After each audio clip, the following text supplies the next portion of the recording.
Jadi al-khamisu yang kelima ar-ruku, yaitu kita ruku. Wa yastamilu ala arba'i fara'idha ahaduha musawwarun biqauli.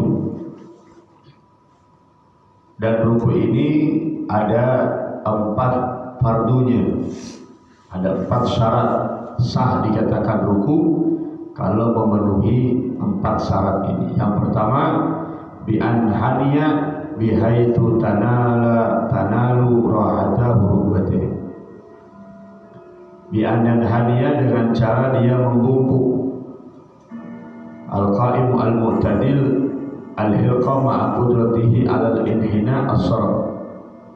Bihaitsu tanalu rahata, sekira-kira nempel dia punya telapak tangan dengan kedua lututnya. Sama dah kita tahu ruku ya. Allahu Akbar. Nah ini punggung kita harus rata. Yang andai kata kalau ditaruh di atas punggung kita papan ke, nah itu papan itu rata, nggak jatuh. Jadi jangan terlalu nongak pun jangan terlalu ke bawah. Jadi betul-betul kita punya punggung dari kepala sampai punggung kita rata. Ukurannya kita punya 2 telapak tangan nempel dengan kedua lutut kita deh. Jadi jangan tangan ini ada di bawah lutut. Karena ada juga orang yang rukunya tangannya ada di bawah lutut, di bawah dengkul. Jadi biar betul-betul sempurna. Kita punya telapak tangan keduanya rahata huruf betih. Bihaitsu sekira-kira ukurannya itu tanah lurahata, kedua dia punya telapak tangan mengenai kedua lututnya. Jadi artinya nempel ya, bertopang dengan kedua lutut kita ya, itu ruku yang sempurna. Dengan membaca subhana rabbiyal azimi wa bihamdihi. Nah, adapun bacaannya itu sunnah. Bacaan di saat ruku itu sunnah. Pekerjaan rukunya itu rukun, namanya rukun fi'li disebutnya.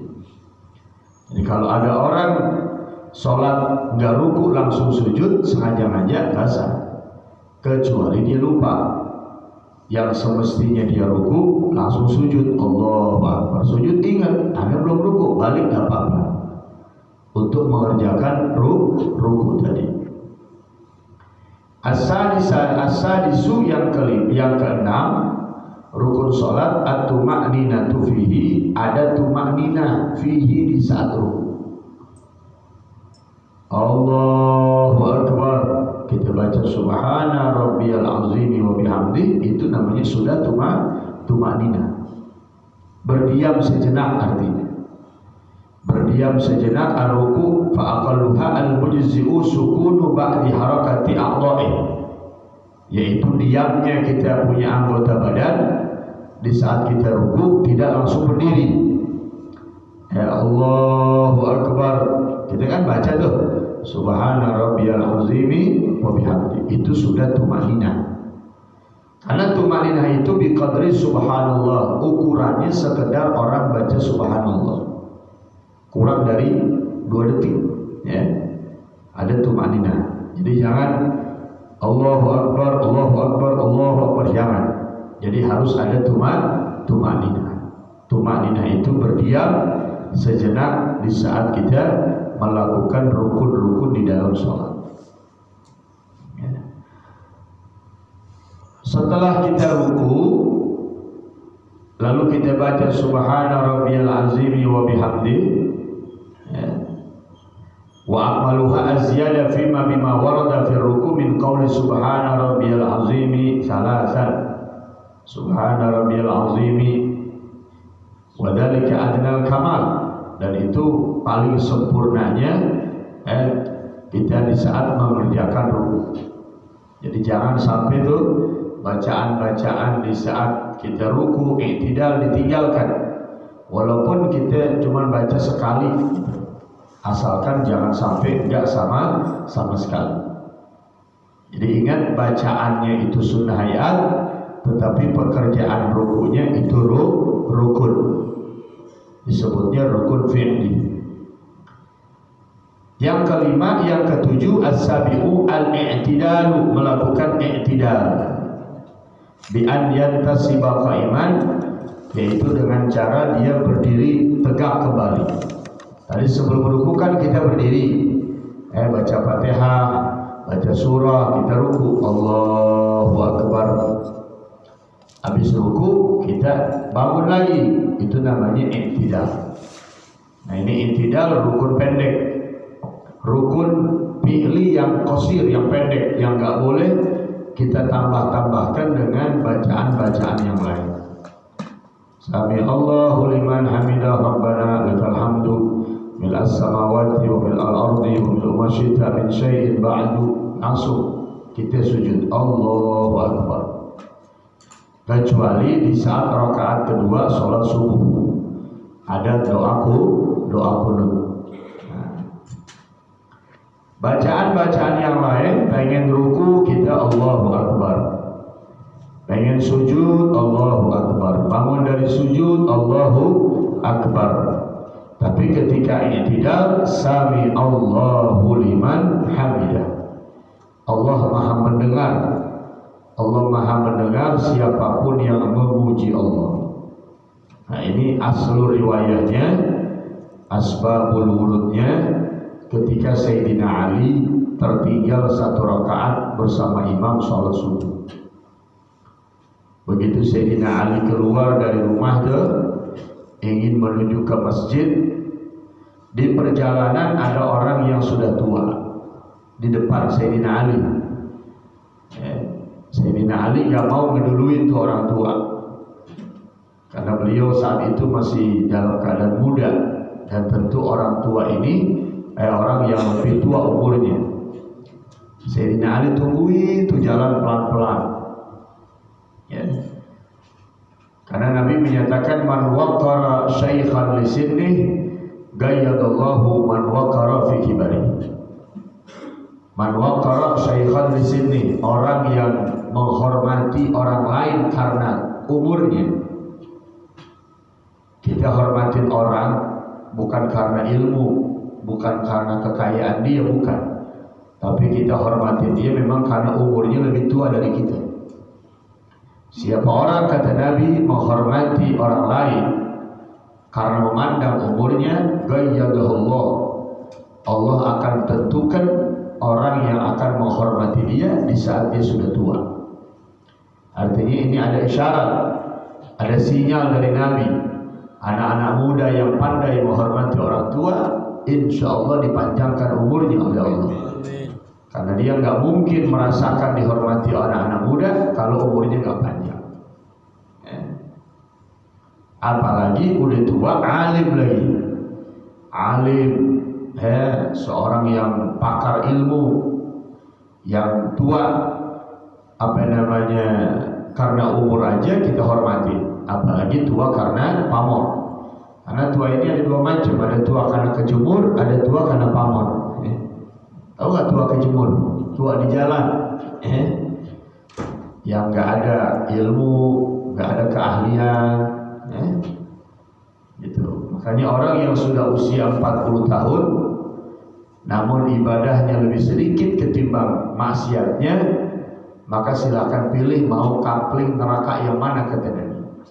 Man balagha umruhu 40 sanatan, siapa orang yang usianya sudah 40 tahun, malam yaghlib khairuhu ala syarrih, akan tetapi kebaikannya lebih sedikit ketimbang keburukannya, amal ibadahnya lebih sedikit ketimbang maksiatnya. Falyatabawwa, kalau ada orang nih udah tua begini keadaannya, maka silahkan pilih mau di neraka yang mana. Barometer ukuran orang bisa dikatakan baik buruk, lihat setelah usia 40 tahun. Hanya nabi-nabi diangkat jadi nabi, jadi rasul kebanyakan usia 40 tahun, matang gitu. Jadi begitu Sayyidina Ali keluar rumah, ada orang tua di depannya, nggak berani Sayyidina Ali ini mendahului jalannya. Akhirnya beliau ikuti dari belakang.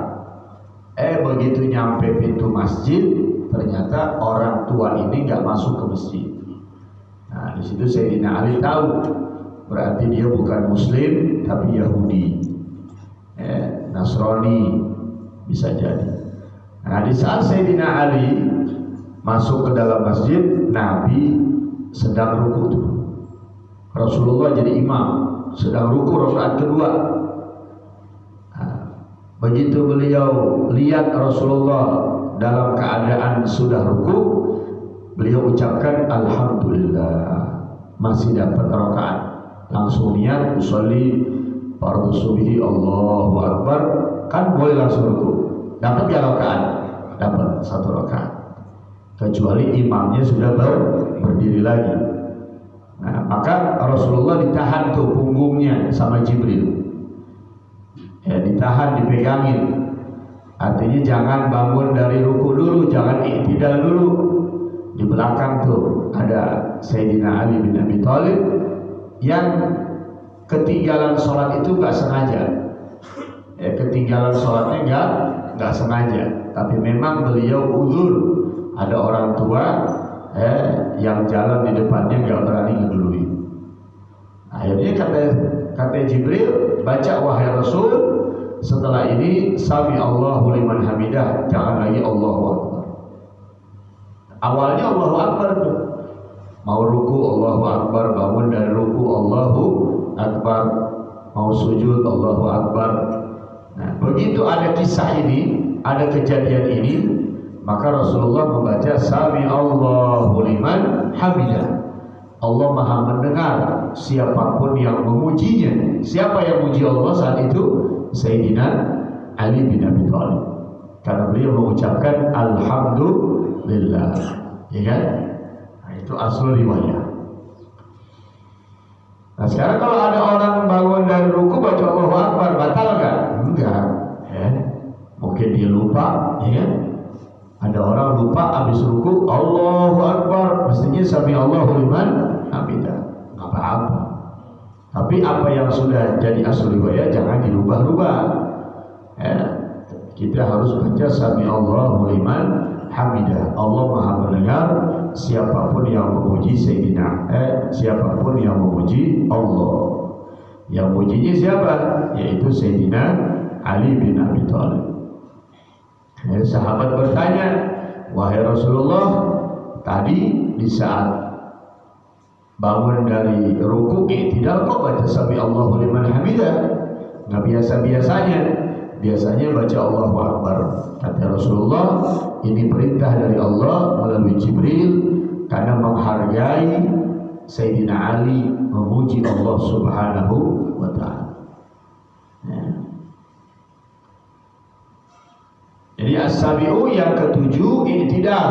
I'tidal berdiri tegak, kembali berdiri setelah ruku. Gitu. Kalau ruku itu rukun panjang, boleh baca tasbihnya 3, boleh 5, boleh 7, boleh 11, boleh 100 juga boleh. Subhana rabbil azim wa bihamdihi subhana rabbil azim. Tapi jangan lagi jamaah, jangan. Antum jadi imam baca subhana rabbil azim wa bihamdihi 11 kali. Jangan. Lihat keadaan kondisi orang yang berjamaah dengan kita. Pokoknya harus bijak. Jadi khatib Jumat jangan lama-lama. Menjadi imam pun jangan terlalu cepat, jangan terlalu lama. Lihat kondisi orang di belakang kita tuh ada siapa.